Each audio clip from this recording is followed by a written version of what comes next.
right, it's 9 p.m. on the East Coast, 6 p.m. on the West Coast, 7 p.m. in Pena County, Arizona.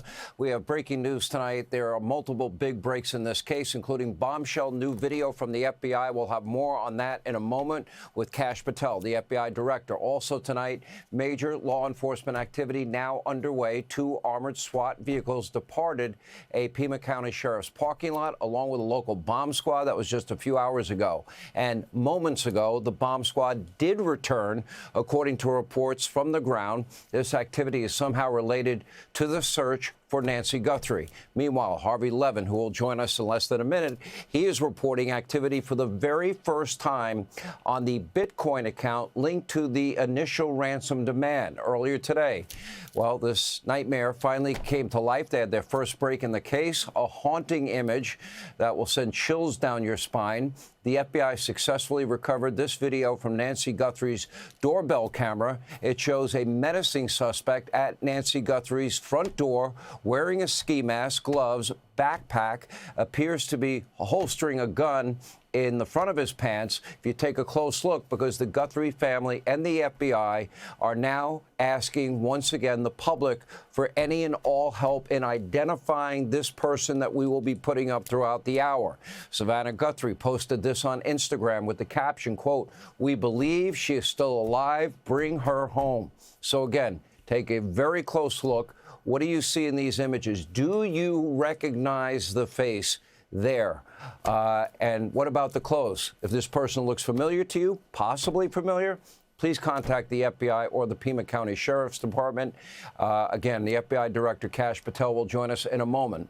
First, joining us now on all of tonight's breaking news, TMZ founder, friend of the program, our friend Harvey Levin is with us. He's done great work here. Okay, you've been following from the initial ransom letter that you received at TMZ. You had been following this Bitcoin account. Okay, we got the first hit of activity about, I saw on your website, about 4:30, 4:35 today, correct? It was just before 4 o'clock LA time, 7 o'clock Eastern time. There was activity for the first time, Sean, in that Bitcoin account, the link of which is in that first ransom letter that we obtained. We've been checking it every few minutes, and for the first time it surfaced. It seems like whoever this person is that sent you and TMZ that letter had been very careful up to this point. Now, KGUN Channel 9 out in Tucson is also confirming the activity in the account. They say the activity is less than $300. Can you confirm that? So there are reasons that I have been careful with my words, and it obviously has to do with sourcing, and I am just not at liberty to talk about amounts right now, Sean. I just, you know, this is a complicated case, and we gave our word on something, and we're going to stick by that. I totally respect that, and we don't want to do anything that's going to hurt the investigation or this case in any way. Okay, let's look at this development today. I think it's the biggest break, the only break we've really had since this began 10 days ago. When you look at that footage, what do you see? What are you looking at? And when you put it together with things that only you know because you got the original ransom letter, what do you put together? Well, it's a little bit confusing to me, and I'll explain why. This letter, Sean, is so well constructed. I read it and think this is a really intelligent person who knows how to express a thought. They have thought this out. They are to the point. They cover everything they need to cover. And then you look at this, and there's something bumbling about it, where the person who is shown right there took enough care to completely cover himself, you know, except for seeing a mustache and either a goatee or a beard.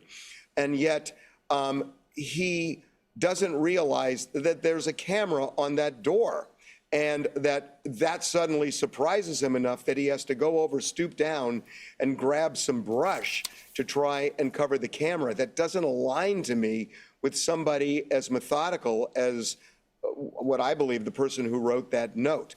I will tell you a couple of other things that our sources who are directly involved in this investigation tell us that this was not video that was withheld. The authorities received it today, and they released it almost immediately. We also know that the authorities are working under the operative theory is that whoever did this lives in the Tucson television area. That one of the big reasons authorities believe this is something we've talked about, which is that they sent the ransom letters, both the first and the second, to one or two of the television stations in Tucson, as opposed to sending it, say, to NBC, which is Savannah Guthrie's employer. So they feel there's a connection there. And also in that first ransom letter, it says, we will bring her back to Tucson within 12 hours of receiving payment. That's about a 700-mile radius if you think the car would go 60 miles an hour. But authorities, we're told, and by people involved in this, believe this is somebody in that area around the Tucson television area.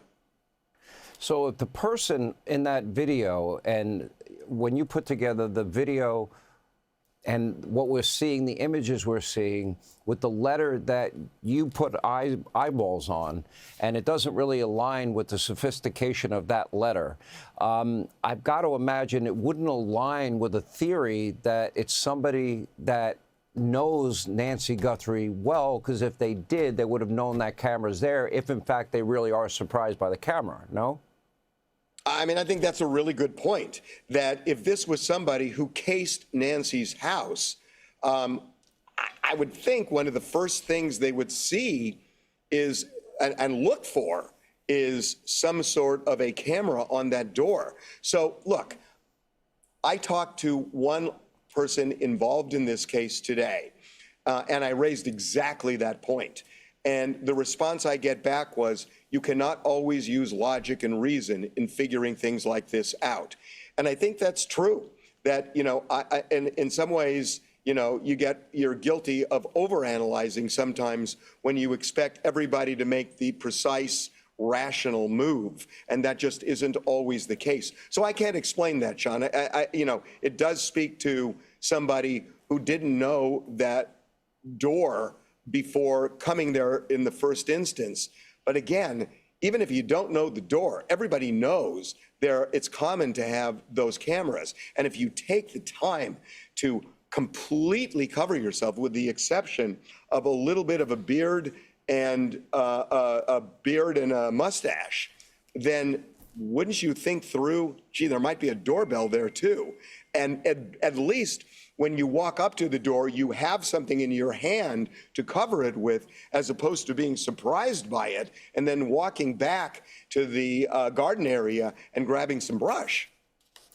Harvey, it's obvious you're working very closely with law enforcement and have been from day one. And by the way, I totally admire your help, your cooperation. I'm grateful for it. I think most Americans are as well. And keeping their confidence and not giving out specific details. Last exit question, and you don't really even have to answer it. Are there things that maybe you now know that give you more confidence that we're getting close here to finding this person that you may not be able to talk about publicly? Yeah, I mean, there is activity, much more activity than there was a couple of days ago. It seemed like authorities were stalled until really today. And a lot is going on. As you said, we are told the same thing, that these SWAT and bomb squad movements relate specifically to the Nancy Guthrie case. Whether they are close to figuring it out, I think that there are things that law enforcement is doing right now that are not surefire things to find the person, but they have a plan, I think. Okay. Harvey Levin, you've had phenomenal coverage. Thanks for coming on. Thanks for sharing everything with our audience. Hey, Sean Hannity here. Hey, click here to subscribe to Fox News YouTube page and catch our hottest interviews and most compelling analysis. You will not get it anywhere else.